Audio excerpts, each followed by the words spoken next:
We collect over 25 terabytes of data a day. Put another way, if we remember the old-fashioned telephone directories that we perhaps used when we were a little bit younger, if we were to get 1 million of those and then times that by 2, that would be approximately 24 terabytes of data.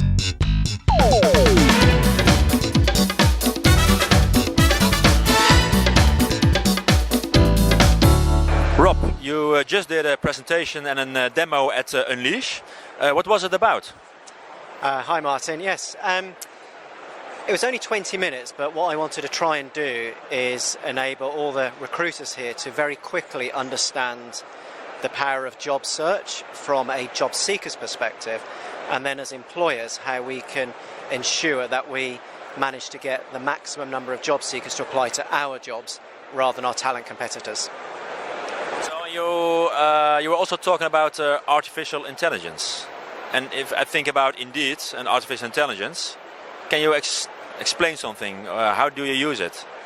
Yeah, so once we talked about how job search works, what I did is give a sneak peek into the Indeed algorithm and kind of what levers an employer can pull to maximise the chance of their jobs appearing to a relevant job seeker.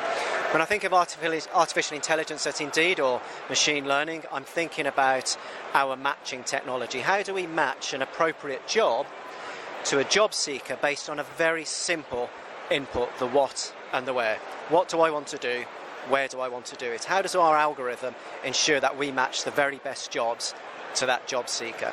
And so I endeavoured to explain to the audience how, by ensuring you have really great content, in other words, your job is relevant, such as a job title and, importantly, great keywords in that job description, and also, if you're investing on Indeed, how you can influence the time components. Very simply, if your job's been on Indeed a short amount of time, it's got a high probability of being presented to the job seeker in our search engine results page or the job search listings. If it's been on there a long time, it's less likely to be presented. So how, as an employer, can I trump time? Will things like deep learning, machine learning, artificial intelligence, and sometimes maybe it's the same, will it change the way people find jobs or recruiters will recruit? Absolutely. If you think Indeed has now been having the same model for 12 years, our matching technology is very different today than it was 12 years ago, and that's all through, firstly, some great engineers in our Austin office, but also as our platform grows and as we get access to more data, we can better match job seekers to great jobs. To put it into context, we collect over 25 terabytes of data a day. Put another way, if we remember the old-fashioned telephone directories that we perhaps used when we were a little bit younger, if we were to get 1 million of those and then times that by 2, that will be approximately 24 terabytes of data. So a lot of data we're using to better understand how job seekers are finding great opportunities. You need technology to get in-depth insight on all those data.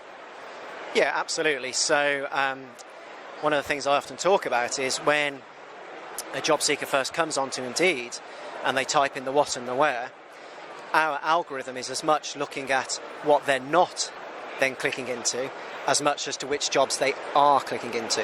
So in subsequent pages and in subsequent searches, we can fine-tune almost in real time the results that job seeker sees. And again, it's all about better matching the right job to the right job seeker at the right time. What other kind of technologies are you using or will you be using with Indeed?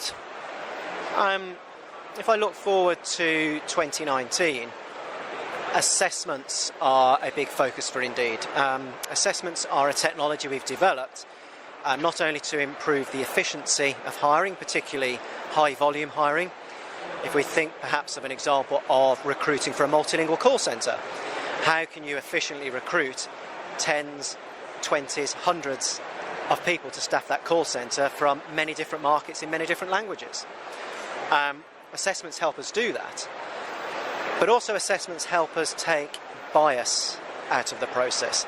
So when recruiters are interviewing, we all come with natural bias, by using technology at the start of the process, we believe we can create shortlists which remove some of that bias. So we use our technology, our machine learning, our AI to assess someone's language skills for a particular role in a particular call centre, for argument's sake, and then that recruiter can then take them through the process from there on in.